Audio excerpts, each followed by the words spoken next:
The school of group YouTube channel में आपका बहुत बहुत स्वागत है।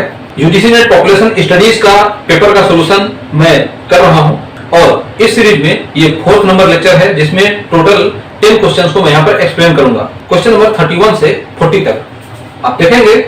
क्वेश्चन नंबर 31 से 40 तक इस वीडियो में फर्स्ट क्वेश्चन होगा जो कि क्वेश्चन नंबर 31 से स्टार्ट होगा। Identify the correct sequence of fertility indicators from less to more refined ones. Fertility estimation से रिलेटेड क्वेश्चन है और इसमें इसके हायरार्किकल लेवल को पूछा गया है कि मोस्ट रिफाइनमेंट का जो हायरार्की है वो क्या है। सबसे पहले तो आप ये जान लीजिए कि ये जो क्वेश्चन पूछा गया है इस क्वेश्चन में ही कंटेंट एरर है। कंटेंट का मतलब टाइपिंग लिखे हुए में एरर।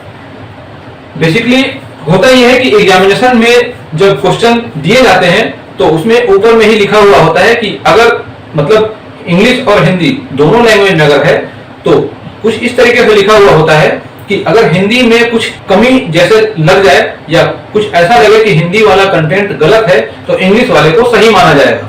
लेकिन यहाँ पर इंग्लिश में भी गलती है। क्वेश्चन दिया गया है फर्टिलिटी इंडिकेटर से रिलेटेड जो कि ऑप्शन में यहाँ पर क्रूड डेथ रेट से शुरू हो रहा है। तो सबसे पहले तो ये जो कंटेंट गलत है इस हिसाब से ये जो क्वेश्चन है इस क्वेश्चन को ड्रॉप करके यूजीसी को एक क्वेश्चन को ड्रॉप करके इसमें नंबर सभी को इक्वल देना चाहिए था। हालांकि इसमें नहीं दिया है। ऑफिशियल आंसर की में इसका आंसर दिया गया है। खैर इसमें हम देखते हैं जो फर्टिलिटी इंडिकेटर्स है यहाँ क्रूड डेथ रेट दिया है बट मैं एक्सप्लेन करने के लिए इसको मैं बर्थ लिख देता हूं कि ये क्रूड बर्थ रेट है। क्रूड बर्थ रेट का डेफिनेशन ये होता है CBR = B / P × K। K क्या है? एक रेडिक्स है। रेडिक्स आप जब से जैसे पॉपुलेशन लाइफ टेबल में जो आप देखते हैं रेडिक्स जिसको कहते हैं वो रेडिक्स क्या है। यहाँ पर अगर आप परसेंटेज में निकाल रहे हैं तो 100 आपका क्या होगा? रेडिक्स कहलाएगा। अगर आप 1000 के बेस पर निकाल रहे हैं तो 1000 क्या होगा? आपका रेडिक्स होगा। अगर 10,000 के बेस पर निकाल रहे हैं 10,000 आपका रेडिक्स होगा। लाइफ टेबल में जो इनिशियल पॉपुलेशन साइज होता है वो 1 लाख हम देते हैं वो रेडिक्स होता है। तो ये जो K है इस K को रेडिक्स कहा जाता है। रेडिक्स ये जो बर्थ है टोटल बर्थ है और P है मिड ईयर टोटल पॉपुलेशन। ये B है लाइव बर्थ और divided by total population into radix. अब अगर आपको परसेंटेज में आपको चाहिए तो यहाँ पर 100 कर दीजिए तो परसेंटेज में आएगा। अगर 1000 में अगर आपको कैलकुलेट करना है तो यहाँ पर 1000 कर दीजिए। बेसिकली हम लोग जब कैलकुलेट करते हैं तो आउट ऑफ 1000 ही कैलकुलेट करते हैं। इस वजह से ये क्रूड बर्थ रेट है जो 1000 के बेसिस पर हमें मिलता है। क्रूड बर्थ रेट में जो टोटल पॉपुलेशन लिया गया उस टोटल पॉपुलेशन में बच्चे बूढ़े जवान सभी आ गए। इसमें कोई एक एलिजिबल जो फर्टाइल एज है वो इसमें इंक्लूड नहीं हुआ। तो जो रोबस्ट जो मेजरमेंट है फर्टिलिटी का वो CBR होगा। तो CBR यहाँ पर ई फर्स्ट में हो जाएगा। यहाँ पर दिया गया है from less to more refined. सबसे लेस जो होगा मतलब रोबस्ट जो होगा वो CBR होगा क्योंकि इससे हमें एग्जैक्ट बर्थ रेट का आइडिया नहीं मिल पाएगा कि किसी भी कंट्री का जो बर्थ रेट है वो क्या है। एक्चुअल बर्थ रेट जो स्पेसिफिक होना चाहिए किसी एज ग्रुप में वो क्या है। इसमें हम थोड़ा सा रिफाइन करते हैं तो ये हमें मिलता है जनरल फर्टिलिटी रेट। उस केस में क्या करते हैं कि ये जो पॉपुलेशन है इस पॉपुलेशन को हम 14 से 59 इयर्स के एज ग्रुप में हम डिवाइड कर देते हैं। तो इससे थोड़ा सा रिफाइन होकर के हमें क्या मिलता है? GFR। ये B मिल गया। E और B यहाँ पर E B 3 में मिल रहा है। एलिमिनेशन मेथड से फर्स्ट नंबर ऑप्शन कट जाएगा आपका। ये फर्स्ट नंबर कट गया। अब इन तीनों में से ही कोई एक होगा तो आपको ये E मिल गया B मिल गया GFR मिल गया। GFR जब मिला तो उसके बाद हम स्पेसिफिक एज ग्रुप निकालते हैं जो कि यहाँ पर नहीं दिया गया है। स्पेसिफिक एज ग्रुप में हम क्या करते हैं? ASFR इस ऑप्शन में नहीं दिया गया है बट ASFR निकालने के बाद हम क्या करते हैं? टोटल फर्टिलिटी रेट करते हैं क्योंकि टोटल फर्टिलिटी रेट जो है वो ASFR के जो एरिया है उसके सम के बराबर होता है। ठीक है। तो यहाँ पर टोटल फर्टिलिटी रेट दिया गया है A B ये C हो जाएगा। E B C हो जाएगा। यहाँ पर E B C ये सेकंड नंबर ऑप्शन एलिमिनेट हो जाएगा। मैं एलिमिनेट करके कोशिश कर रहा हूं इसको सॉल्व करने के लिए। आपको मिल गया। अब देखते हैं D और A। इन D और A में पहले कौन आएगा? Gross reproduction rate and net reproduction rate. ये ग्रॉस रिप्रोडक्शन रेट क्या है, इसमें इसी एज ग्रुप 15 से 49 ईयर्स तक को लिया जाता है, बट इसमें सिर्फ फर्टिलिटी को काउंट किया जाता है, बेबीज जो फीमेल बेबीज हैं उनको काउंट किया जाता है इस ग्रॉस रिप्रोडक्शन रेट में। और साथ में जो नेट रिप्रोडक्शन रेट है उसमें फर्टिलिटी के साथ साथ में मोर्टेलिटी को भी इंक्लूड कर दिया जाता है। तो इस केस में क्या होगा कि ये मोर रिफाइंड हो जाता है नेट रिप्रोडक्शन रेट, और यहां पर जो ए है सबसे लास्ट में मिल रहा है और इसके पहले क्या है डी। आंसर आपका फोर्थ नंबर सही हो जाएगा, ये फोर्थ नंबर।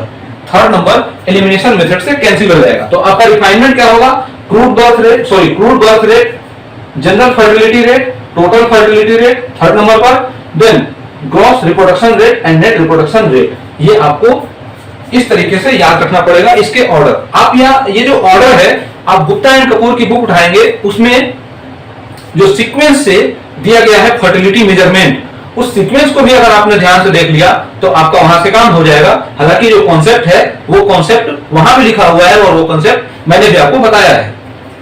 नेक्स्ट क्वेश्चन है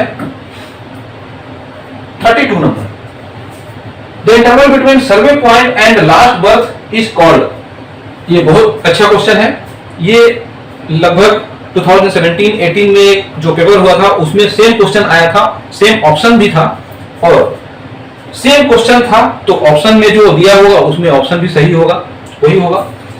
close birth interval, open birth interval, inter live birth interval and forward birth interval, ये चार दिए हुए हैं और चार ही होता भी है।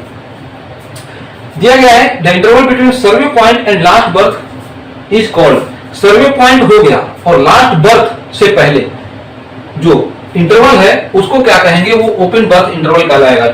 Date of birth of last baby and the survey date, survey date से पहले जो बेबी का जन्म हुआ उस समय से लेकर सर्वे डेट तक क्या होगा, ओपन बर्थ इंटरवल।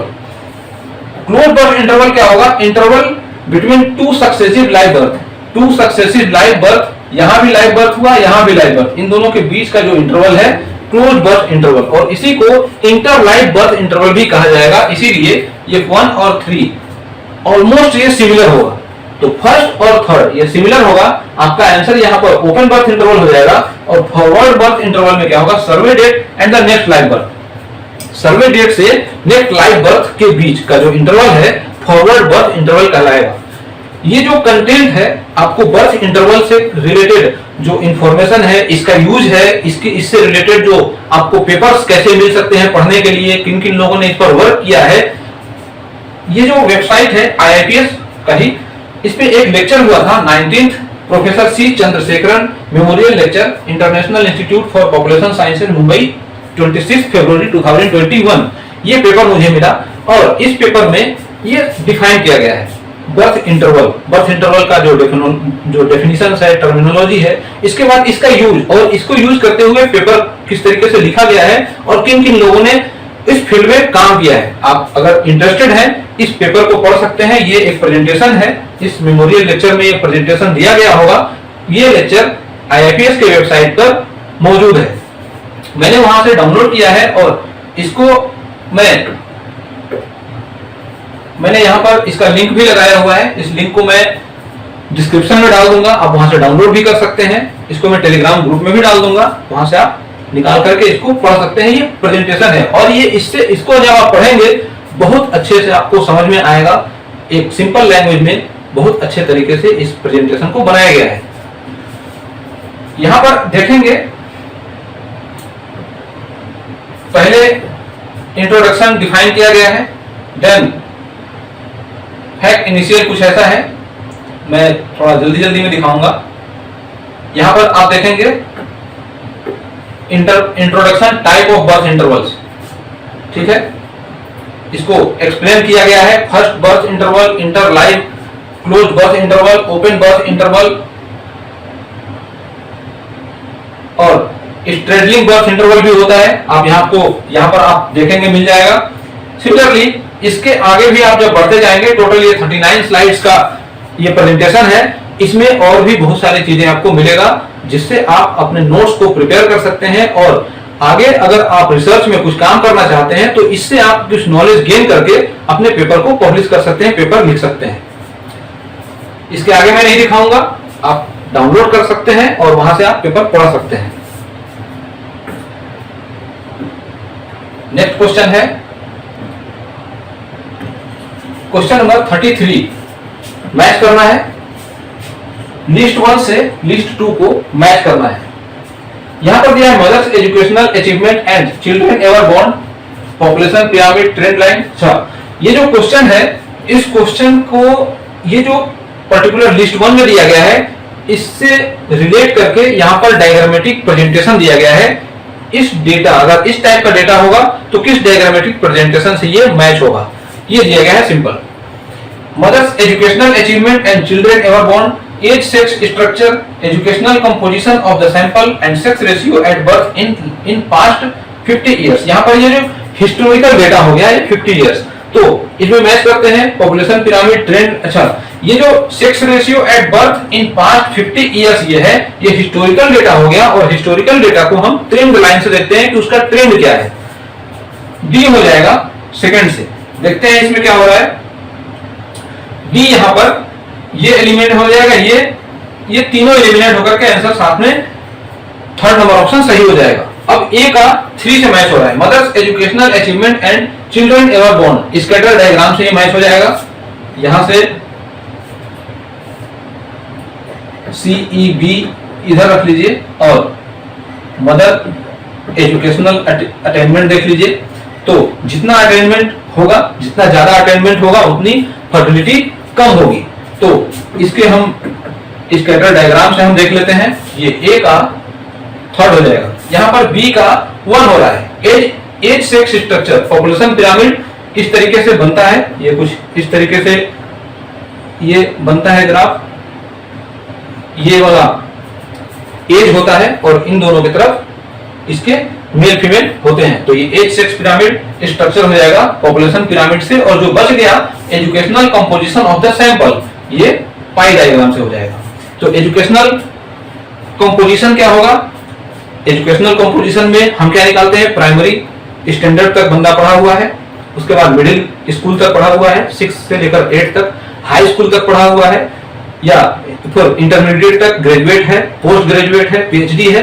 तो इस टाइप से हम क्या करते हैं कि पाई डायग्राम ड्रॉ कर लेते हैं। इस तरीके से हमें मिल जाता है ऐसे कुछ परसेंटेज प्राइमरी एजुकेशन, देन 6 से 8 तक, फिर 10 तक कुछ परसेंटेज, इसी तरीके से। तो एक पाई डायग्राम से हमें यह मिल जाता है एजुकेशनल अटेनमेंट। तो इसमें सी का हो जाएगा आपका 4। फाइनली आंसर क्या होता, क्या था, थर्ड नंबर। ए का 3, बी का 1, सी का 4 एंड डी का 2। ये आंसर इसमें सही हो जाएगा। नेक्स्ट क्वेश्चन है 34 number. 34, arrange the following states in descending order of sex ratio. यहां पर सेक्स रेशियो पूछा गया है सेंसस 2011 के अकॉर्डिंग। तमिलनाडु, उड़ीसा, मध्य प्रदेश, पंजाब और हरियाणा। क्वेश्चन इस तरीके से पूछा गया है कि सबसे लोएस्ट वाला जो हमें मालूम है कि हरियाणा में सबसे लोएस्ट सेक्स रेशियो है, वो पता है, उसके अलावा नहीं पता है कुछ। बट इसमें क्या करना है, arrange the following descending order, मतलब मैक्सिमम से मिनिमम की तरफ। तो सबसे मिनिमम हरियाणा का है, तो मैक्सिमम कहां से शुरू होगा, इधर से, और मिनिमम कहां जाएगा, इधर। तो मैक्सिमम क्या है कि इंडिया का जो मैक्सिमम सेक्स रेशियो है वो केरला का है। केरला का 1084, इसके ये है। इसके बाद तमिलनाडु का नंबर आता है। तमिलनाडु यहां दिया हुआ है, आपको सेक्स रेशियो नहीं भी याद है कोई प्रॉब्लम नहीं है, ऑर्डर याद होना चाहिए। बट यहां पर सबसे मैक्सिमम केरला ना देकर के तमिलनाडु दिया हुआ है। बट आपको ये मालूम है कि हरियाणा का सबसे मिनिमम है सेक्स रेशियो। तो सेक्स रेशियो अगर मिनिमम है तो इधर से आप देख लीजिए। तो इधर से जब आप देखेंगे तो आप ई यहां पर दिया हुआ है और यहां एलिमिनेशन से ये और ये दोनों कट जाएगा। अब या तो 1 आंसर सही होगा या तो थर्ड ऑप्शन सही हो जाएगा। थर्ड ऑप्शन सही होगा। अब देखते हैं जो हरियाणा है, हरियाणा से ऊपर क्या है, पंजाब। हरियाणा से ऊपर पंजाब है, मतलब 879, इसके बाद 895, ई के बाद डी है यहां, ये भी इन दोनों में मिल रहा है, ये और ये। अब डिपेंड करता है कि सी और ए में कौन सा पहले होगा। सी क्या है, मध्य प्रदेश, और ए तमिलनाडु है। मध्य प्रदेश एक ईएजी स्टेट है, empowered action group. EAG state में टोटल 8 स्टेट्स आते हैं, जिसमें मध्य प्रदेश उसमें से एक स्टेट है। और ईएजी स्टेट की कंडीशन मतलब बहुत ज्यादा अच्छी तो नहीं है, इस वजह से हम एक अंदाजा लगा सकते हैं कि मध्य प्रदेश की जो सेक्स रेशियो का कंडीशन होगा वो कम होगा। और हाँ, उड़ीसा भी सिर्फ जो एम्पावर्ड एक्शन ग्रुप में आता है, तो उड़ीसा की कंडीशन मध्य प्रदेश से अच्छी है। तो इसमें ये सी हो जाएगा डी से पहले, और इससे पहले बी हो जाएगा और पहले ए हो जाएगा। आंसर आपका कौन सा हो रहा है? ये फर्स्ट नंबर ऑप्शन सही हो जाएगा, A B C D E, first number option सही हो जाएगा। अदरवाइज अगर आपको सबसे मिनिमम का अगर 2-4 याद है और सबसे मैक्सिमम का 2-4-5 याद है, तो आपको इतना दिमाग लगाने की जरूरत है ही नहीं। स्टार्टिंग का आप सबसे लोअर वाला आपको मालूम है, सबसे मैक्सिमम का अगर आपको 2 मालूम है, 3 मालूम है, तो केरला इसमें है ही नहीं, हटा दीजिए। केरला के बाद सबसे मैक्सिमम कौन सा आता है? तमिलनाडु। यहाँ तमिलनाडु ए से शुरू हो रहा है, फर्स्ट नंबर ऑप्शन आपका सही हो जाएगा, बाकी सारा नहीं होगा। इसमें नेक्स्ट क्वेश्चन देखते हैं 35 number. 35 number, which 3 indicators are currently used in the Human Development Index? Human Development Index से रिलेटेड ये क्वेश्चन आ गया। 3 इंडिकेटर यहाँ पर दिया गया है कि 3 इंडिकेटर को क्या क्या कैसे इसमें 3 इंडिकेटर होगा। ABCD 4 दिए हुए हैं, real GNP per capita, birth rate, life expectancy at birth and educational attainment. तो जो 4 दिए हुए हैं, इन 4 में से 3 ही सही होगा, क्योंकि 3 इंडिकेटर यहाँ पर पूछा गया है। और ह्यूमन डेवलपमेंट इंडेक्स में 3 इंडिकेटर को लिया जाता है, life expectancy, income and education. तो लाइफ एक्सपेक्टेंसी का मतलब क्या हो गया? लॉन्गेविटी, मतलब लाइफ एक्सपेक्टेंसी। और इनकम का मतलब क्या हो गया? Living standard. और एजुकेशन का मतलब हो गया एजुकेशनल अटेनमेंट। यहां पर देखते हैं जीएनपी पर कैपिटा, ये भी आ जाएगा क्योंकि ये इनकम से रिलेटेड है। बर्थ रेट नहीं होगा, और लाइफ एक्सपेक्टेंसी एट बर्थ ये होगा एजुकेशनल अटेनमेंट। तो आंसर आपका A C and D. A C D कहां हो रहा है? 4th ऑप्शन में हो रहा है। आपका आंसर 4th नंबर ऑप्शन सही हो जाएगा। इसको मैंने ह्यूमन डेवलपमेंट का जो एक लेक्चर प्रिपेयर किया था, मैंने एक्सप्लेन भी किया हुआ है। उसमें ह्यूमन डेवलपमेंट के कंडीशंस को, उसके टर्मिनोलॉजी को और उसके कॉन्सेप्ट को एक्सप्लेन किया है। वहां से भी एक स्लाइड को मैंने यहां पर लगाया हुआ है ह्यूमन डेवलपमेंट से रिलेटेड। मैं इस स्लाइड को इसलिए लगा रहा हूं ताकि मैं आपको बता पाऊं कि ये सभी क्वेश्चंस मैं पीछे एक्सप्लेन कर चुका हूं, और आप उस क्वेश्चंस के लेवल को आप देख सकते हैं, समझ सकते हैं कि क्वेश्चन कहां से आ रहा है, और सेम टू सेम क्वेश्चंस आ रहे हैं। यूजीसी में अगर आपने 3-4 साल के पेपर को एक्सप्लेन करके पढ़ लिया तो आपके लिए उतना मोर देन एनफ है। मैं बार बार हर किसी को बोलता हूं कि आपको 3 से 4 साल का पेपर, या 3 से 4 साल का मतलब कि 1 साल में 2 बार पेपर होता है, तो 8 क्वेश्चन पेपर होते हैं, ऐसा नहीं है। मतलब प्रीवियस आप 3-4 पेपर्स आप ले लीजिए, आपके पास लगभग 300-400 क्वेश्चंस का कलेक्शन हो जाएगा, और उसको जब आप एक्सप्लेन करके पढ़ लेंगे, आपका मैक्सिमम काम वहां से हो जाएगा, और आपको साथ साथ में करंट डेटा अगर आपने पढ़ लिया, आपका काम हो जाएगा। और जेआरएफ तो निश्चित है तरह के आप जेआरएफ निकाल लेंगे। यहाँ पर ह्यूमन डेवलपमेंट इंडेक्स, ये जो स्लाइड है, इस स्लाइड को मैं पहले एक्सप्लेन कर चुका हूं ह्यूमन डेवलपमेंट वाले सेक्शन में, उसी को मैंने यहाँ पर फिर से लगाया हुआ है। Human development index examines 3 important dimensions of economic development since 2010। ये 2010 से ये 3 इंपॉर्टेंट डायमेंशन को ह्यूमन डेवलपमेंट के अंदर में कंसिडर किया जाता है उस समय से। Life expectancy, education and income. इसको याद करने के लिए मैंने अभी बताया LIE, पहले भी बता चुका हूं। इसको आप ऐसे याद रखेंगे LIE, life expectancy, income and education, और यही चीज यहाँ लिखा हुआ है। और तीनों का जो प्रोबेबिलिटी है 1/3 होता है सेम, और तीनों को सम करेंगे 1 आएगा। मतलब ये हुआ कि जो ह्यूमन डेवलपमेंट इंडेक्स है, इसका रेंज 0 से 1 के बीच में होता है, और ये प्रोबेबिलिस्टिक वैल्यू देता है 0 से 1 तक होता है। जहां पर जो 1 है indicate high level of economic development, और 0 जो है वो worst level of economic development. ये हो गया। और जो HDI है वो geometric mean of all 3 dimension है उसका है। अब HDI का स्कोर देख लेते हैं कि जो 0 से 1 है, इस 0 से 1 को चार भाग में डिवाइड किया गया है।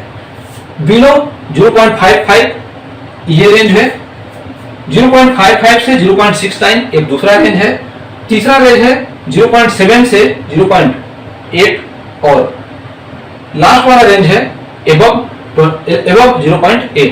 तो जो सबसे मिनिमम है उस कंडीशन में लो HDI होता है, इसके ऊपर medium HDI, then high HDI and then very high HDI। तो अभी इंडिया की जो कंडीशन है वो मीडियम HDI में है। ये क्वेश्चन आपसे बन सकता है, मीडियम HDI में इंडिया की कंडीशन आती है। अभी करंट वाला क्या डेटा है, सिनेरियो है, आप वो चीज में अभी नहीं डिस्कस कर रहा हूं, रिलेटेड जो कॉन्सेप्ट है वो मैं यहां पर बता रहा हूं। नेक्स्ट क्वेश्चन है 36 number, Which one of the following is not a method of estimation of fertility? Fertility का इन चारों में से कौन सा मेथड नहीं है? तो आपको मालूम है कि रिवर्स सर्वाइवल मेथड ये इनडायरेक्ट एस्टिमेशन होता है फर्टिलिटी का, रिलीज मेथड ये भी इनडायरेक्ट एस्टिमेशन मेथड होता है फर्टिलिटी का, own child method, own children method ये भी फर्टिलिटी एस्टिमेशन का मेथड है, indirect method of fertility estimation. But ये जो फिनी मेथड है ये इनडायरेक्ट एस्टिमेशन ऑफ मोर्टेलिटी होता है, इनफैक्ट मोर्टेलिटी। तो ये जो सेकंड नंबर है ये मोर्टेलिटी हो जाएगा, बाकी ये तीन जो है 1, 3 एंड 4 ये फर्टिलिटी हो जाएगा। इस केस में आपको क्या होगा, आंसर पूछा गया है क्वेश्चन में कि एस्टिमेशन ऑफ फर्टिलिटी, ये फर्टिलिटी कौन सा नहीं है, तो ये फेनी मेथड आपका आंसर ये सेकंड नंबर, ये सेकंड नंबर सही हो जाएगा। ओके, तो टोटल हो जाएगा 36 नंबर क्वेश्चन। नेक्स्ट क्वेश्चन है 37 number, Which of the following are age standardized measures? अभी इसके ऊपर आपने जो क्वेश्चन देखा मोर रिफाइनमेंट, CBR दिया था, GFR दिया था, GRR था, TFR था, NRR था, इस तरीके से, और उसको हायरार्किकल लेवल में रिफाइनमेंट उसको देखना था कि कौन सा मोर रिफाइंड है। यहाँ पर एज स्टैंडर्डाइज्ड मेजर दिखा गया है। तो एज स्टैंडर्डाइज्ड का मतलब क्या हुआ कि इस एज स्टैंडर्डाइज करना, इसमें भी हम देखेंगे मोर रोबस्ट क्या है। एक्चुअली में वही क्वेश्चन यहां पर भी दिया हुआ है, बस यहां पर रिफाइनमेंट वर्ड का यूज नहीं किया गया है, ऐसे आप समझ सकते हैं। एज स्टैंडर्डाइज्ड मेजर यहां पर क्या है, total fertility rate, life expectancy at birth, net reproduction rate, crude death rate and gross fertility rate. Standardize करने के लिए आपको पर्टिकुलर एज स्पेसिफिक मालूम होना चाहिए, तभी आप स्टैंडर्डाइज कर पाएंगे। अदरवाइज अगर ये रोबस्ट मेजरमेंट है क्रूड डेथ रेट, तो क्रूड डेथ रेट भी नहीं कर पाएंगे। यहाँ पर age standard fertility, exact fertility से ना तो क्वेश्चन है ना तो मोर्टेलिटी दिया हुआ है, तो यहाँ पर ये जो क्रूड डेथ रेट है ये कट जाएगा, स्टैंडर्डाइज यहां से नहीं होगा। दूसरा gross fertility rate, gross fertility rate यहाँ पर भी एज को स्टैंडर्डाइज नहीं कर पाएंगे, क्योंकि जो फिल्टर करेंगे हम तो 14 से 49, 15 से 49 इयर्स तक के जो एज जो पॉपुलेशन है उसको हम डिनोमिनेटर में रखेंगे, लेकिन उस ग्रुप में जो स्पेसिफाई हम कर पाए वो नहीं कर पाएंगे, तो यहां से भी ये कट जाएगा। टोटल फर्टिलिटी रेट में हम कर पाएंगे, इसलिए ये टोटल फर्टिलिटी रेट होगा। और यहाँ पर ये जो ऑप्शन देखेंगे इसमें 3 ऑप्शन को चूज करना है, मतलब इन चारों पांचों में से 2 ऐसा होगा जो एलिमिनेट हो जाएगा, बाकी A, B, C यही 3 ऑप्शन आपका होगा। Total fertility rate, life expectancy at birth ये भी होगा, और नेट रिप्रोडक्शन रेट, ये 3 इसमें हो जाएगा A, B and C। First number option आपका सही हो जाएगा 37 नंबर क्वेश्चन में। नेक्स्ट क्वेश्चन है क्वेश्चन नंबर 38, ये मैचिंग प्रॉब्लम है, अर्बन से रिलेटेड क्वेश्चन है, अर्बनाइजेशन का क्वेश्चन है, लिस्ट 1 से लिस्ट 2 को मैच करना है। अगर आपको ध्यान होगा मैंने 3 पार्ट्स किए हुए हैं अर्बनाइजेशन के, पार्ट 1, पार्ट 2 एंड पार्ट 3। आप उस वीडियो को जरूर देखिएगा, प्लेलिस्ट में आपको मिल जाएगा, मेरे चैनल को एक्सप्लोर करिए, वहां से आपको अर्बनाइजेशन का जितना क्वेश्चन एग्जामिनेशन में पूछा जाता है लगभग मैंने उन सभी को कवर किया हुआ है। जो कुछ एक्स्ट्रा आता है उसको मैंने कवर नहीं किया है, बट उतने से आपका काम हो जाएगा फिलहाल, जितने मैंने उस पर कवर किया है। उसके अलावा जब आप बुक पढ़ेंगे तो आपको बुक्स में से और समझ में आएगा, आप वहां से नोट प्रिपेयर कर सकते हैं और अच्छे से समझ सकते हैं। ये जो क्वेश्चन है अर्बनाइजेशन का, इसमें 4 सेक्शन दिए हुए हैं लिस्ट 1 में, और उसको लिस्ट 2 से मैच करना है। Gentrification, suburban, exurbs and edge city. अगर मैं आपको बताऊं एज सिटी एंड जेंट्रिफिकेशन, इन दोनों को मैंने जो गूगल जो ग्लोसरी ऑफ डेमोग्राफिक टर्म्स है उसमें एक्सप्लेन किया हुआ है, उस स्लाइड को मैंने इसके अगले वाले स्लाइड में मैंने लगाया हुआ है, मैं उसको दिखाऊंगा भी आपको। फिलहाल पहले इसको एक्सप्लेन कर लेते हैं, फिर आपको मैं उसको शो करूंगा।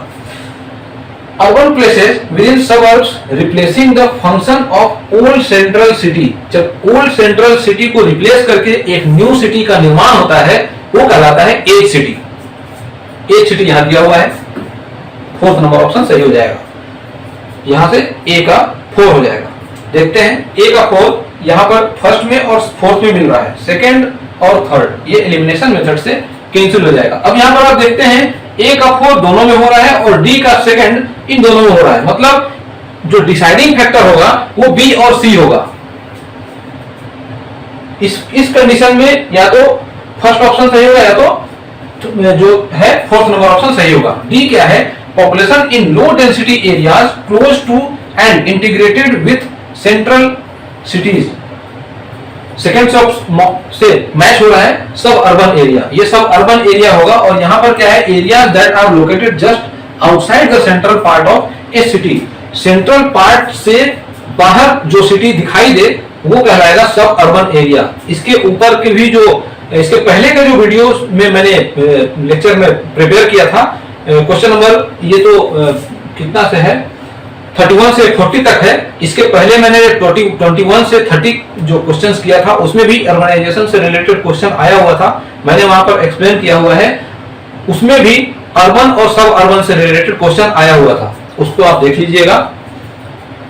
यहां पर population in low density area close to and integrated with central cities, ये सब अर्बन हो जाएगा। डी का 2 होगा। अब आपका आंसर बी का 3 हो या सी का 1 हो या बी का 1 हो या सी का 3 हो, यही डिसाइडिंग फैक्टर होगा, तभी आपका आंसर फर्स्ट या 4 होगा।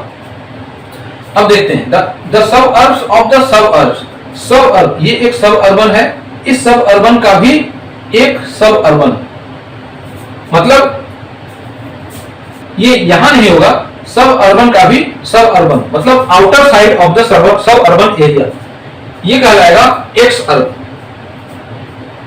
3rd number areas beyond the suburbs of a city, city के बाहर का एरिया एक्स अर्ब कहलाएगा। तो ये बी का 3rd नंबर हो जाएगा। बी का 3rd यहां हो रहा है, फर्स्ट नंबर ऑप्शन आपका सही हो जाएगा। फर्स्ट नंबर ऑप्शन सही हो जाएगा। और सी का क्या है? सी का 1 हो रहा है, restoration and habitation of older homes in central city area by urban city, ये जेंट्रिफिकेशन कहलाता है। और जेंट्रिफिकेशन का मतलब क्या होगा? Process of urban development by short time of rapid growth. Rapid growth से बिल्कुल मतलब टाइम कम हो बट ग्रोथ उसमें ज्यादा हो, दैट इज कॉल्ड जेंट्रिफिकेशन। और population in low density area, वहां का जो एरिया जो है, एरिया का जो डेंसिटी है वो कम है बट पॉपुलेशन वहां की ज्यादा मतलब फ्लो कर रही है, जेंट्रिफिकेशन कहलाएगा। और अर्बनाइज वहां पर ज्यादा तेजी से हो रहा है शॉर्ट टाइम पीरियड में। तो ये आंसर आपका हो जाएगा फर्स्ट नंबर ऑप्शन सही। इसके आगे जो स्लाइड है, ये स्लाइड मैंने एक्सप्लेन भी किया हुआ है, यहां पर आप देखेंगे glossary of demographic terms, edge city और जेंट्रिफिकेशन। ये एज सिटी वाला टर्म तो अलग है, जेंट्रिफिकेशन को भी मैंने एक वीडियो में एक्सप्लेन किया हुआ है, वहां से इसको मैंने सेम लाइन को लगाया हुआ है। एज सिटी क्या है? ये इस एज सिटी को डिफाइन किया था जोए गेराउ 1991 में। इनके एक बुक थी edge city life on the new frontier, ये वाशिंगटन पोस्ट में ये छपा था, पब्लिश हुआ था। The term edge city was originated by Washington Post journalist Joel Garreau इन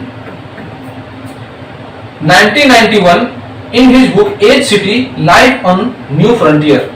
इसमें और एज सिटी कुछ इस तरीके का होता है जिसमें ओल्ड एज सिटी जो होते हैं वो न्यू सिटी की ओर रिप्लेस हो रहे होते हैं, मतलब पुराने सिटी को का निर्माण नए सिटी में रिप्लेस हो रहा होता है उस इस तरीके से। और वहां पर retail shop, economic activity, commercial shop, इस तरीके की चीजें आपको देखने को मिलती हैं, वो कहलाता है edge city. The edge city contains the industry, commerce and residences of traditional cities but in less compact form, मतलब ट्रेडिशनल मीन ट्रेडिशनली लोग वहां रहते तो हैं बट एक लेस कॉम्पैक्ट फॉर्म में रहते हैं, बट जो वहां की कॉमर्शियल एक्टिविटी है वो ज्यादा होती है।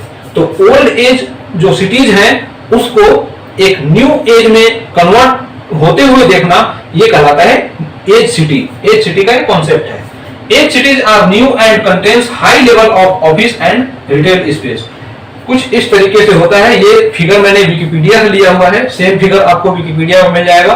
आप जब गूगल पे सर्च करेंगे एज सिटी विकिपीडिया, आपकी टर्म डालेंगे आपको मिल जाएगा वो चीज। जेंट्रिफिकेशन, इसके पहले जो स्लाइड था उस स्लाइड में भी यही इसी लाइन को लिखा हुआ था। Process of urban development in which a city neighbourhood develops rapidly over a short time changing from low to high value. Low से हाई वैल्यू की तरफ ये रैपिड ग्रोथ कर रहा होगा बट शॉर्ट टाइम पीरियड में, ये कहलाएगा जेंट्रिफिकेशन। नेक्स्ट क्वेश्चन है 39 नंबर। ये भी एक मैचिंग प्रॉब्लम है। Clustered settlement, semi clustered settlement, Hamlet settlement and dispersed settlement. ये क्वेश्चन भी मैंने अर्बनाइजेशन के सेक्शन में इन सभी को डिफाइन किया हुआ है और आपको किसी एक अच्छे पॉपुलेशन स्टडीज की बुक होगी उसमें भी मिल जाएगा। अदरवाइज एनसीईआरटी का जो ज्योग्राफी का सेक्शन होगा उसमें इस जो सेक्शन है अर्बनाइजेशन का, जितना हमें पढ़ना है, जितना आपको पॉपुलेशन स्टडीज के सिलेबस में पढ़ना है अर्बनाइजेशन का सेक्शन, उस अर्बनाइजेशन के सेक्शन को आप एनसीईआरटी के बुक से भी पढ़ सकते हैं। बहुत अच्छे तरीके से लिखा हुआ है। ये जो लिस्ट 1 से लिस्ट 2 को मैच करना है, यहाँ पर clustered settlement, semi clustered settlement, hamleted settlement and dispersed settlement, ये 4 दिए हुए हैं। इन चारों को अलग अलग नाम से भी जाना जाता है। उसको मैं अपने जो लेक्चर मैंने प्रिपेयर किया था उस लेक्चर से ही स्क्रीनशॉट को लगाया हुआ है, सिंपल एक्सप्लेन करने के लिए, ताकि मैं आपको ये बता पाऊं कि ये जो क्वेश्चन आ रहे हैं सेम टू सेम वहीं से किस तरीके से क्वेश्चन पूछे जा रहे हैं, किस तरीके से आ रहे हैं। Types and pattern of rural settlement, ये रूरल सेटलमेंट का एक टाइप होता है जिसको 4 कैटेगरी में डिफाइन किया गया है। कॉम्पैक्ट सेटलमेंट, क्लस्टर्ड और न्यूक्लिएटेड। यहाँ पर आप देखेंगे क्लस्टर्ड सेटलमेंट, इस क्लस्टर्ड को कॉम्पैक्ट या न्यूक्लिएटेड भी कहा जाता है। इसको फिगर के थ्रू भी आप समझ सकते हैं, न्यूक्लिएटेड, डिस्पर्स्ड एंड लीनियर। इस पर हम बाद में आएंगे, पहले इसको देख लेते हैं। ये फर्स्ट वाला हो गया। सेमी कॉम्पैक्ट या सेमी क्लस्टर्ड, ये सेकंड नंबर में दिया हुआ है सेमी क्लस्टर्ड सेटलमेंट, और ये सेमी क्लस्टर्ड वाले को क्या कहते हैं, सेमी कॉम्पैक्ट या फ्रैगमेंटेड भी कहते हैं इसको सेकंड नंबर पे। और हैमलेटेड सेटलमेंट, ये हैमलेटेड सेटलमेंट है। और लास्ट में डिस्पर्स्ड सेटलमेंट या आइसोलेटेड सेटलमेंट भी कहते हैं, इसको डिस्पर्स्ड सेटलमेंट कहते हैं। ठीक है। अब यहाँ पर देखेंगे जो डिस्पर्स्ड सेटलमेंट है, यहाँ पर कुछ कुछ आपको हट दिखाई देंगे या कुछ कुछ होम, कुछ कुछ हाउसेस दिखाई देंगे जो कि डिस्पर्स्ड होंगे। ये डिस्पर्स्ड या स्कैटर्ड या आइसोलेटेड इसको कहेंगे। कॉम्पैक्ट में क्या होगा कि उसकी जो दूरी होगी, स्मॉल डिस्टेंस पर बहुत सारे घर होंगे, हाउसेज होंगे, उसको न्यूक्लिएटेड भी कहेंगे। ये चीज आप देख सकते हैं यहाँ पर है। तो क्लस्टर्ड सेटलमेंट एक स्मॉल डिस्टेंस के रूप में होगा, बहुत सारे जो घर होंगे और बहुत सारे जो सेटलमेंट होंगे। सेमी क्लस्टर्ड में सेम यही होगा बट थोड़ा सा डिस्टेंस बढ़ जाएगा, तो ये सेमी क्लस्टर्ड हो जाएगा या सेमी कॉम्पैक्ट हो जाएगा या फ्रैगमेंटेड हो जाएगा। और हैमलेटेड सेटलमेंट में क्या होगा, हैमलेट होंगे, छोटे छोटे हैमलेट होंगे। अब इसमें हम देखते हैं कि clustered settlement in this type of settlement the built up area is less compact. First है, in this settlement a few isolated huts are found. It occurs due to geographical, social and ethnic factors. In this type of settlement built up area is compact and inter house distance is small. मैंने एक बताया small, और दूसरा आपको यहाँ पे एक keyword और मिलेगा isolated। यहाँ ये जो isolated huts, तो आइसोलेटेड हट्स क्या है, डिस्पर्स्ड। इसी डिस्पर्स्ड को यहाँ पर आइसोलेटेड लिखा गया है। अगर आपको ये जो 4 टर्म दिए हुए हैं, इन चारों के अलग अलग सिनोनिम्स अगर मालूम है तो उससे आप यहाँ इसको मर्ज कर सकते हैं, इससे आप कोरिलेट कर सकते हैं, यहाँ से आप आंसर निकाल सकते हैं। जो क्लस्टर्ड सेटलमेंट है वहां मैंने क्या बताया कि जो हाउसेज हैं उसके बीच का जो डिस्टेंस है वो स्मॉल होता है। तो ए का यहाँ पर डिस्टेंस इज स्मॉल, ये क्या हो जाएगा, फोर्थ नंबर से अटैच हो जाएगा। ए का 4 यहाँ पे थर्ड में मिल रहा है, आंसर आपका थर्ड नंबर सही हो जाएगा। अब बी, सी और डी इस पर देख लेते हैं। बी का 1 हो रहा है, semi clustered settlement. In this type of settlement the built up area is less compact. मतलब ये हुआ कि ये जो स्मॉल एरिया है, स्मॉल जो डिस्टेंस है, जो जो दो हाउस मतलब कई हाउसेज हैं, उन हाउसेज के बीच का जो डिस्टेंस है वो कम दूरी पर है, बट ये लेस कॉम्पैक्ट, ये थोड़ा सा फैल जाएगा, थोड़ा सा फैलाव ज्यादा हो जाएगा, लेस कॉम्पैक्ट हो जाएगा। इस कंडीशन में क्या होगा, बी का 1 semi clustered settlement less compact हो जाएगा। उसके बाद आपका सेकंड और थर्ड बचता है। यहाँ पर डी है डिस्पर्स सेटलमेंट, और डिस्पर्स सेटलमेंट को आइसोलेटेड सेटलमेंट भी कहते हैं। फाइनली आपका in this settlement a few settlement isolated huts are found. ये डी का 2 हो जाएगा, यहाँ पर डी का 2 हो रहा है, और सी का third hamleted settlement. It occurs due to geographical, social and ethnic factors. ये एथनिक फैक्टर्स, ये मतलब जगह जगह छोटे छोटे इस तरीके के हट दिखाई देंगे, दैट इज कॉल्ड हैमलेट। तो ये जो कंडीशन है, इस कंडीशन को सिर्फ इतने से आप समझ सकते हैं, और इस पूरे को समझने के लिए ये जो फिगर है ये आपको मतलब माइंड में रखने के लिए इतना काफी है। जो डिस्पर्स है ये आइसोलेटेड, मतलब कहीं कहीं कोई एक छोटा छोटा घर दिखाई देगा। न्यूक्लिएटेड मतलब कॉम्पैक्ट फॉर्म में होगा, आप समझ सकते हैं, न्यूक्लिएटेड होगा, क्लस्टर्ड होगा, और सेमी क्लस्टर्ड में यही कंडीशन होगी बट थोड़ा सा डिस्टेंस बढ़ जाएगा, तो ये 3 हो जाएगा। और हेमलेटेड में एथनिक ग्रुप यहाँ पर हो जाएगा, it occurs due to geographical, social and ethnic factors. तो टोटल इस फिगर से भी आप समझ सकते हैं।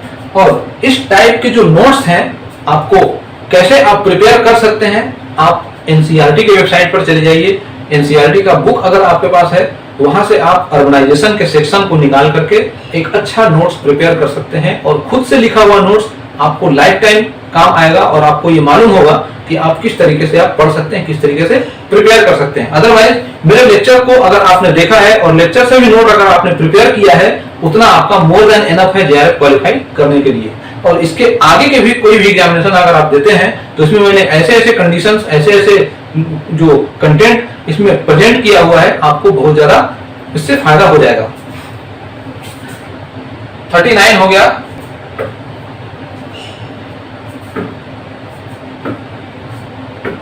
इसी में एक स्लाइड और लगा हुआ है, isolated dwelling, hamlet, village, town, city and कोनर्वेशन।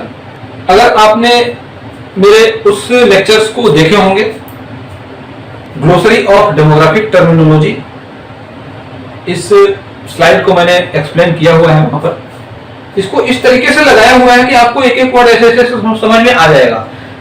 Written में नहीं लिखा हुआ है, टेक्सचुअल प्रेजेंटेशन नहीं है, ये पिक्टोरियल प्रेजेंटेशन इसको कह सकते हैं।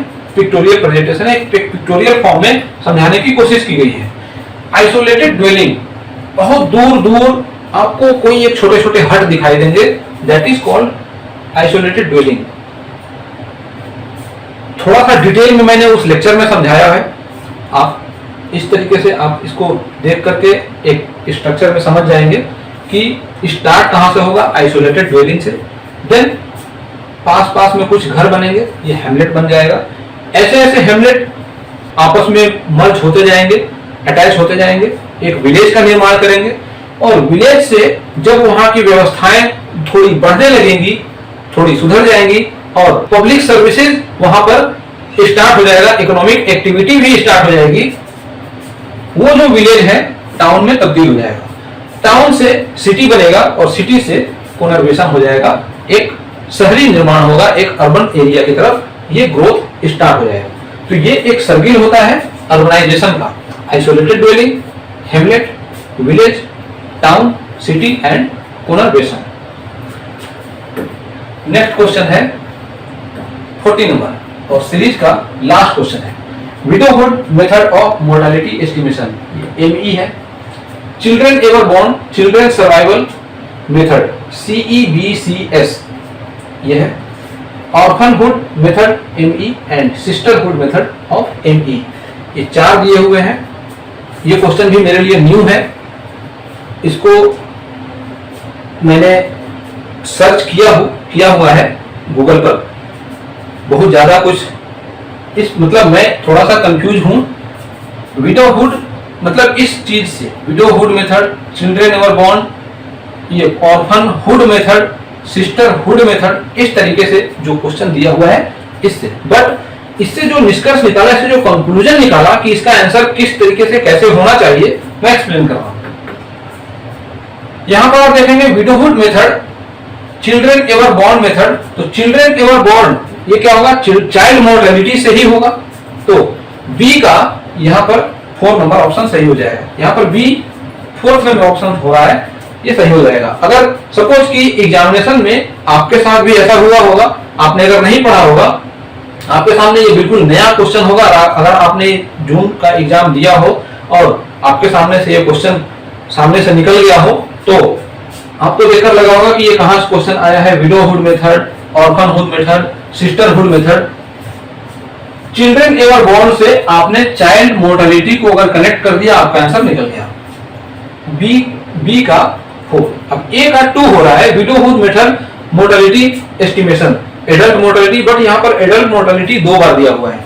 तो ये 2 बार देने का क्या मतलब है, आई डोंट नो।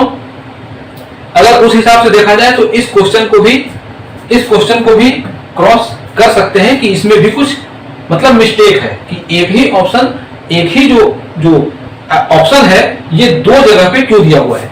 खैर, एडल्ट मोर्टेलिटी ये 2 बार दिया हुआ है। यहां पर जो बी है, बी का 4 हो गया। ए का विडोहुड मेथड, ये ए का 2 हो रहा है, एडल्ट मोर्टेलिटी। ऑर्फनहुड मेथड ये भी आपका दिया हुआ है, सी का 3, ये adulthood method and sisterhood method maternal mortality.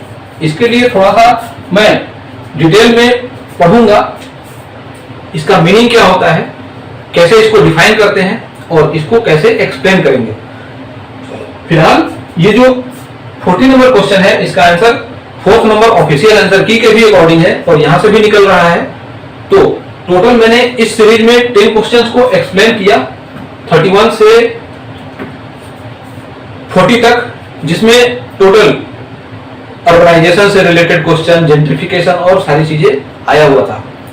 मुझे उम्मीद है कि मेरे इस लेक्चर को आपने देखा होगा और आपने इससे कुछ गेन किया होगा।